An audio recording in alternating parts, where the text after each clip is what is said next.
Halo teman kita, apa kabar kalian hari ini? Semoga semuanya sehat selalu ya.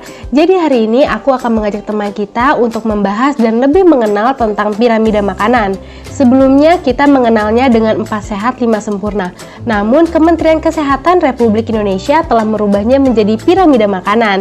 Yuk langsung aja kita simak informasi berikut, karena kali ini aku akan berbincang bersama Bapak Adil selaku perwakilan dari Kementerian Kesehatan Republik Indonesia. Ya, selamat siang Pak. Selamat siang Ibu Yemima. Siang. Jadi hari ini saya akan membahas mengenai piramida makanan. Sebelumnya kan teman-teman mengenal dengan sebutan 4 sehat 5 sempurna. Namun Kementerian Kesehatan telah merubahnya ke piramida makanan.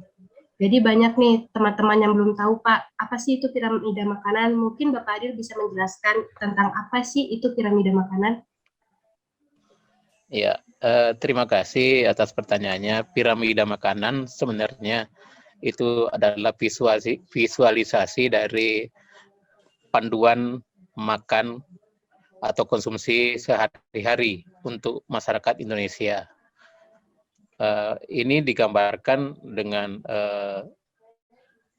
kami silakan dengan tumpeng gizi seimbang, ya, di mana tujuannya adalah untuk hidup sehat, cerdas, aktif, dan produktif, dan bahkan sampai berprestasi.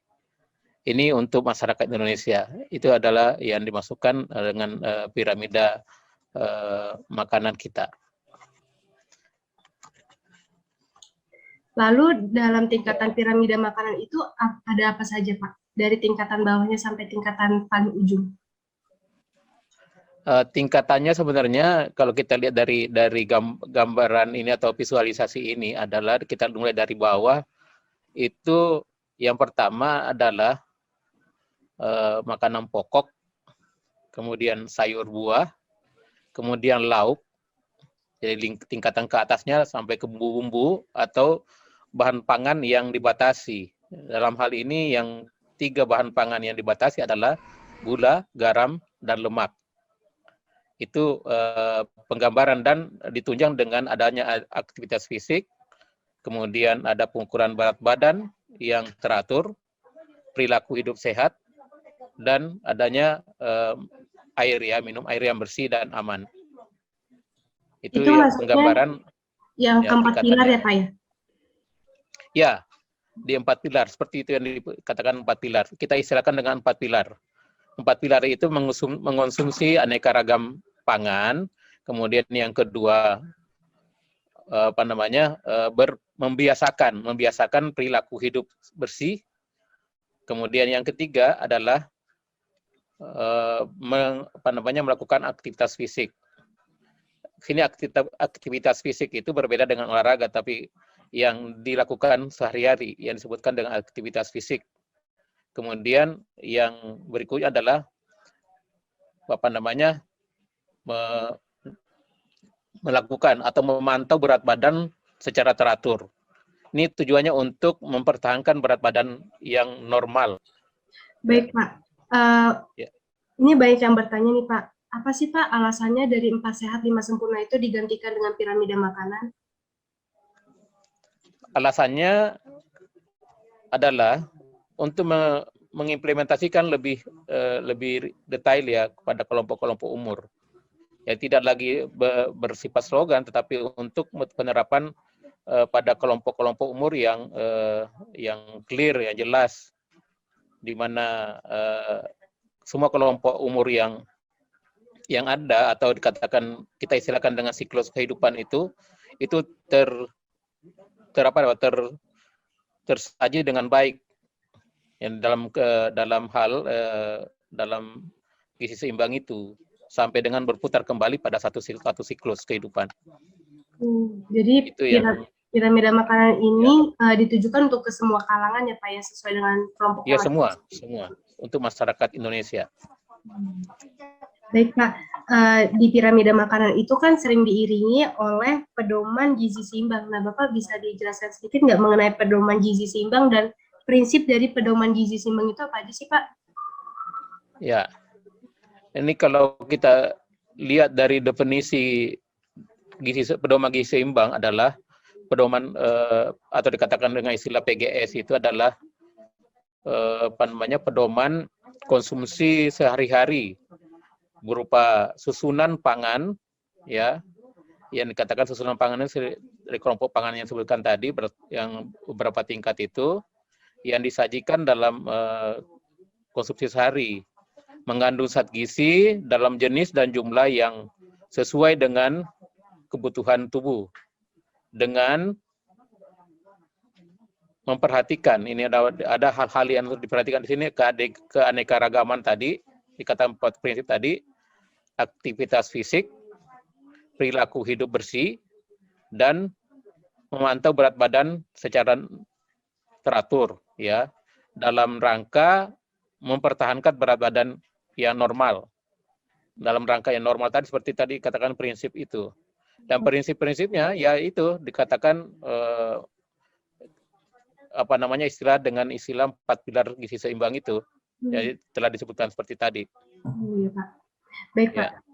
Dalam piramida makanan itu kan susu dijadikan satu tingkat dengan daging, ikan, dan telur. Sedangkan sebelumnya di dalam slogan 4 sehat 5 sempurna, susu diletakkan di urutan kelima sebagai pelengkap gizi. Nah, itu gimana, Pak? Banyak nih pengen nanya, kok susu sekarang dijadiin satu tingkat sih dengan daging? Nah, menurut Bapak gimana? Iya.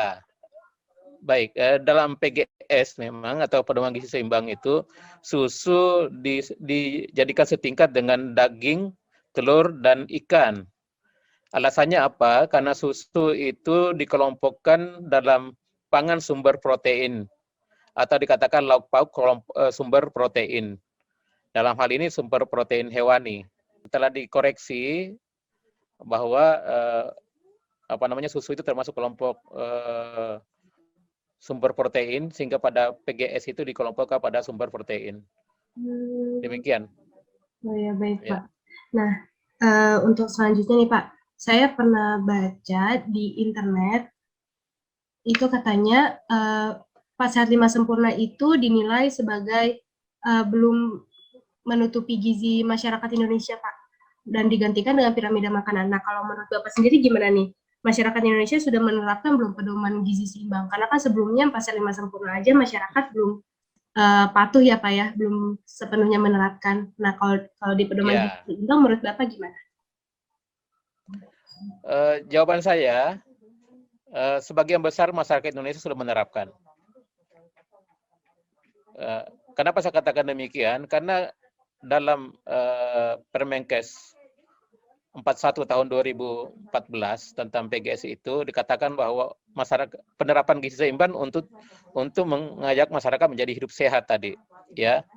Dengan indikator itu bahwa sebagian besar masyarakat kita sampai saat ini hidup sehat.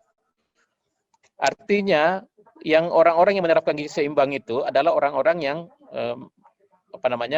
dalam kondisi sehat. Jadi saya katakan sebagian besar masyarakat Indonesia sudah menerapkan gizi seimbang.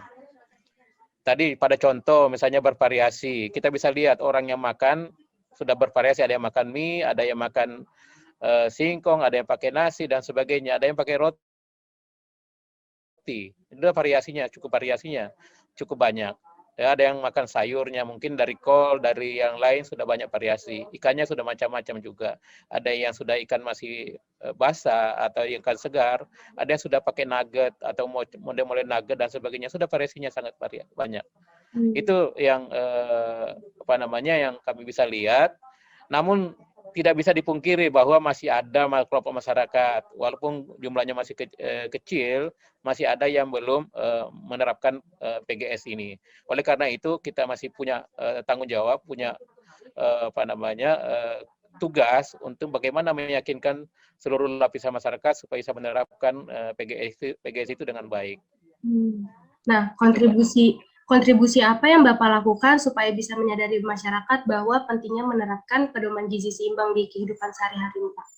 Jadi kontribusi kita memberikan informasi yang benar tentang gizi, tentang kesehatan, tentang pangan, dan sebagainya untuk memperbaiki status kesehatannya dengan menggunakan media apapun, baik langsung maupun tidak langsung. Jadi semua kita bertanggung jawab, punya kewajiban memberikan informasi kepada seluruh lapisan masyarakat agar dapat hidup sehat, dapat memilih makanan yang sehat, dapat menggunakan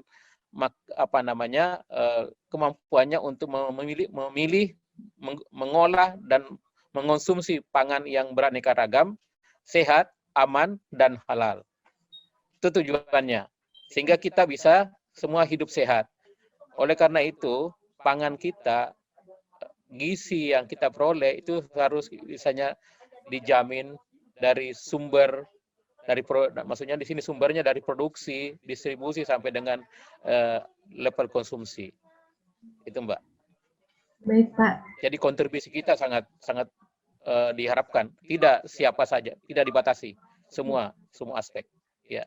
Dan pentingnya juga kesadaran masyarakat ya Pak akan hidup bersih. Betul. Makan yang jadi informasi tadi diperlukan untuk meningkatkan kesadaran masyarakat sebenarnya, tujuannya itu. Jadi KIE itu komunikasi, informasi, dan edukasi. Itu diperlukan. Menggunakan corong apa saja bisa dilakukan. Sekarang kita bisa ada sosial media, mau televisi, mau banner, mau pakai apa saja, baik langsung maupun tidak langsung. Apalagi kalau dalam kondisi COVID sekarang mungkin lebih banyak menggunakan media-media antara ya, sehingga tidak langsung berkontak dengan klien atau masyarakat. Itu Mbak.